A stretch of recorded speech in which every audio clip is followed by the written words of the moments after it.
Tragedy struck a Flagstaff intersection this weekend when one man was killed in a crash involving a Flagstaff police officer. That officer was Jacob Buckwald. He was transported to the hospital after with minor injuries and was released later that day. But this isn't his first crash.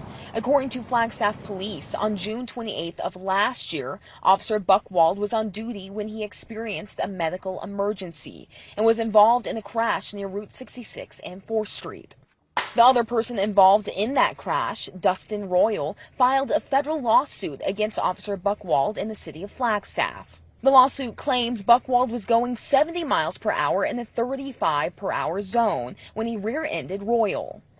It also claims the police department shouldn't have had him driving knowing his medical history. A response to those claims denies these allegations. Flagstaff police say after this accident, Officer Buckwald was put on leave and was cleared for non-driving light duty almost 6 months later. He received final medical clearance in July and returned to full patrol duties less than a month before the fatal accident.